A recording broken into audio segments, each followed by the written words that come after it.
सभी लोग सबसे पहले अपने आईडी पासवर्ड से अपने समर एप्लीकेशन को लॉगिन करें। उसके बाद सबसे पहला काम जो आपके स्क्रीन पे दिखाई दे रहा है, बच्चों का सूचीकरण। जैसे बच्चों के सूचीकरण को हम टच करते हैं, इस तरीके से दो ऑप्शन खुल करके आता है, जिसमें पहला है जन्म से 6 माह तक के आयु वर्ग के बच्चे और दूसरा है 6 माह से अधिक 5 वर्ष तक आयु वर्ग के बच्चे के लिए। तो सबसे पहले हम एंट्री करने के लिए 6 माह से 5 वर्ष तक के आयु वर्ग के बच्चे के में टच करेंगे। फिर उसके बाद आपके स्क्रीन पे इस तरीके से खुल करके आएंगे, जहाँ बच्चे का नाम हम आपको एक उदाहरण के तौर पर बता रहे हैं। जैसे कि बच्चे का नाम कुछ भी हो, मान के चलिए XYZ जो भी है। अब पूछ रहा है कि बच्चे का लिंग, यानी कि बच्चा बालक है या बालिका है। अगर बालिका हो तो इस तरह से टच करेंगे तो ये पिंक हो जाएगा। अगर बालक है तो इस तरीके से पहले जहाँ है वहीं छोड़ देना है। फिर यहाँ पे एक मोबाइल नंबर टच करना है, लिखना है। मोबाइल नंबर में आप अपना मोबाइल नंबर देंगे, सेविका हो या पोषण सखी जो भी एंट्री कर रहे हैं। मान के चलिए हमने एक नंबर दे दिया। अब पूछता है जाति, तो बच्चे किस जाति से है, सामान्य है, पिछड़ा है, अनुसूचित है, अनुसूचित जनजाति है या आदिम जनजाति है।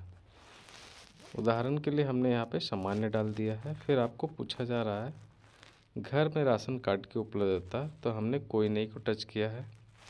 अगर आपको पता है तो आप डाल देंगे जो भी है, पीला, गुलाबी, सफ़ेद, हरा।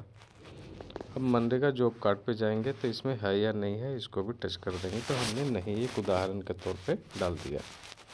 अब इसको नेक्स्ट में टच करते हैं। तो नेक्स्ट में टच करते हैं, उसके बाद पूछता है बच्चे का जन्म तिथि। जैसे आप इसको जन्म तिथि में ऐसे टच करते हैं, आपको जन्म तिथि में यहाँ पर टच करना है।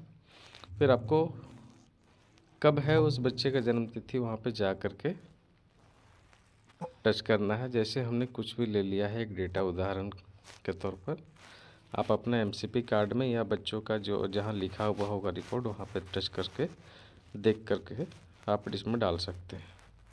इस तरीके से डाल देंगे।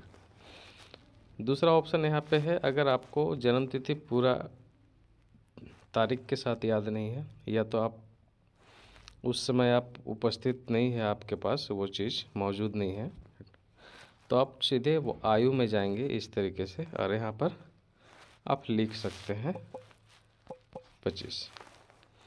अब पूछ रहा है बच्चे का पिता का नाम, तो बच्चे का पिता का नाम जो भी आप उसमें डालेंगे। बच्चे का माँ का नाम, ये भी जो भी है आप डाल देंगे।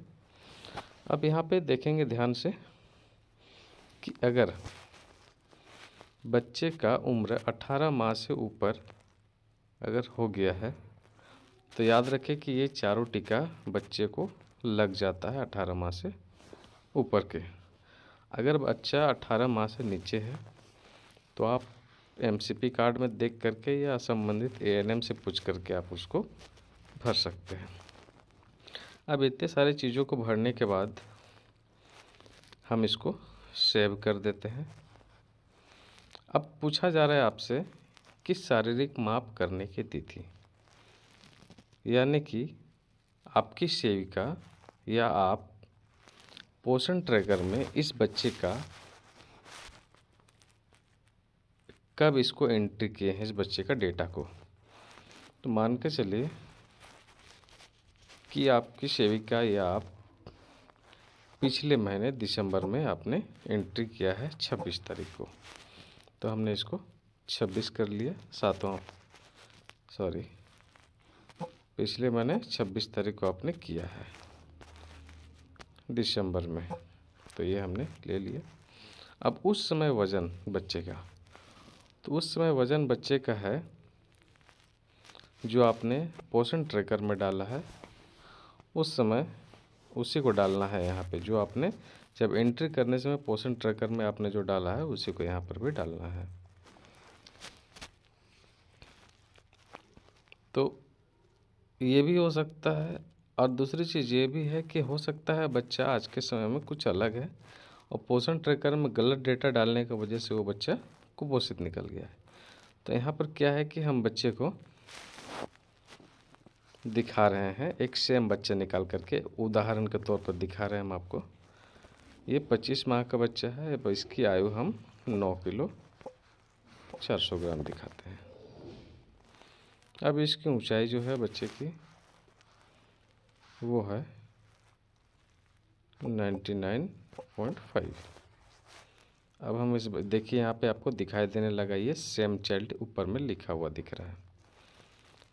अब इसको हम समर्पित करते हैं। इस तरीके से आपको दिखेगा ये बच्चा जो है अति गंभीर कुपोषण की श्रेणी में आ चुका है। अब इसको हम जैसे अब सुरक्षित करते हैं, टच करते हैं, ये बच्चा का डेटा जो है वो सेव हो जाता है।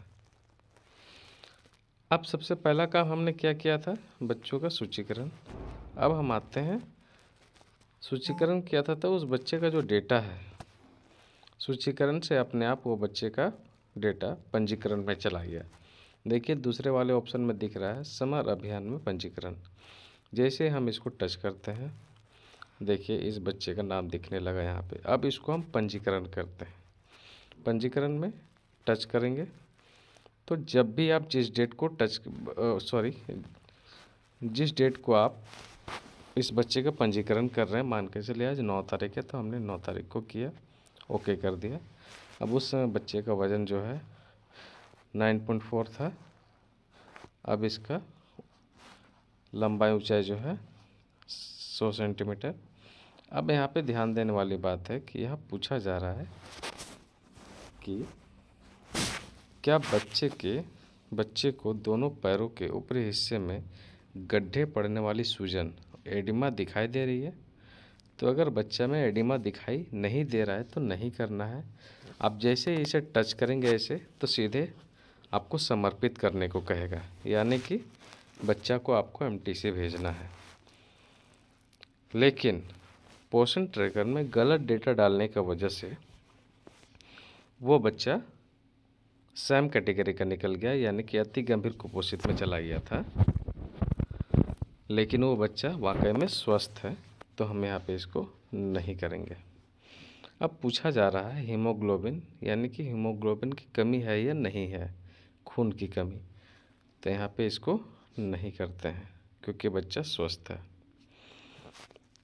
तीसरा क्वेश्चन पूछता है भूख के परीक्षण, मतलब भूख बच्चे को लगता है या नहीं।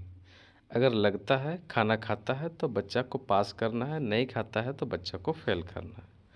तो यहाँ पे बच्चा स्वस्थ है, खाना खाता है तो ये पास हो गया। कोई बीमारी है बच्चे में, चिकित्सीय जटिलता, तो ये बच्चा स्वस्थ है, इसको बीमारी भी नहीं है, तो हम इसको नहीं करते। अब आता है समर्पित करने की बारी। अब हम इसको समर्पित करते हैं। अब समर्पित करते हैं तो आपको ये सारी दवाई आपको पूछा जा रहा है कि क्या बच्चे को पिलाया जा रहा है, क्योंकि डेटा गलत है, बच्चा सही है। तो डेटा गलत है, तो डेटा गलत होने की वजह से यहाँ पूछा जा रहा है कि ये बच्चा, क्योंकि बच्चा तो हमारा अति गंभीर कुपोषण की श्रेणी में आ गया है, तो हमें तो ये दवाइयाँ देनी है। लेकिन अगर हम सच में देखें तो ये बच्चा स्वस्थ है, लेकिन डेटा के अनुसार तो हमें ये बच्चे को दवाई देना पड़ेगा, क्योंकि ये बच्चा कुपोषण की श्रेणी में है। तो ये सारे दवाई को हमें हाँ कर देना है। अब नीचे ऐसे जाएंगे तो यहाँ पे पूछ रहा है कि दवा घर पर दिए जाने वाली दवाई क्या दिया जा रहा है, तो इसको भी ये सारी दवाई को हाँ कर देना है। याद रखेंगे ये कोई नहीं के ऑप्शन को ना कभी टच नहीं करेंगे, क्योंकि अगर कोई नहीं को करते हैं तो फिर हमें सवाल खड़ा होता है कि बच्चा अगर कुपोषित है तो आप उसके लिए कोई कार्रवाई आपने क्यों नहीं किया।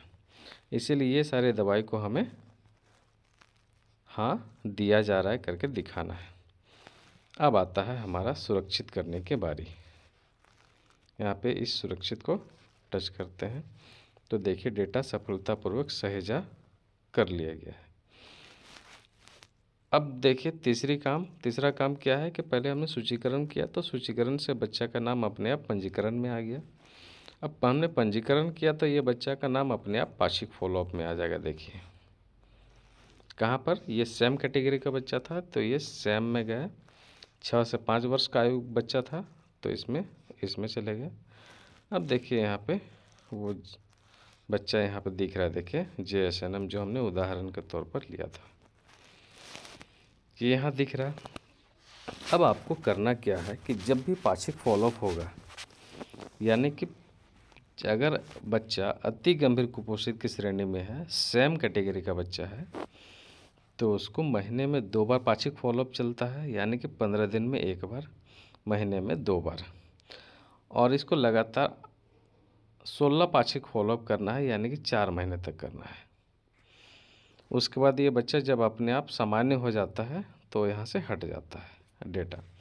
तो यहाँ पे ये बच्चा स्वस्थ है, तो आपको करना क्या है कि अगर बच्चा वाकई में स्वस्थ है तो नेक्स्ट जब आपका 15 दिन होगा या VHSND के दिन होगा, उस समय यहाँ पे आपको जो लिखा हुआ दिख रहा है देरी की स्थिति, यहाँ पर विलंबित करके लिखा हुआ दिखाई देगा। अब विलंबित को आप जैसे ही टच करेंगे आपको दोबारा पूछा जाएगा हाइट वेट बढ़ा या नहीं बढ़ा, और उस समय आप क्या करेंगे, ये सारे डेटा को आप सही से सुधार करके, यानी कि बच्चे का जो एक्चुअल हाइट वेट है उसको ले करके और यहाँ पे सबमिट कर देंगे। बच्चा अपने आप सामान्य कैटेगरी में चला जाएगा। ये काम हमारा रहा, बहुत ज़्यादा काम नहीं है। आपको एक बार केवल इसका एंट्री करना है और उसको सेकंड टाइम में क्या करना है, उस बच्चे को सामान्य कैटेगरी में ला करके दिखा देना है।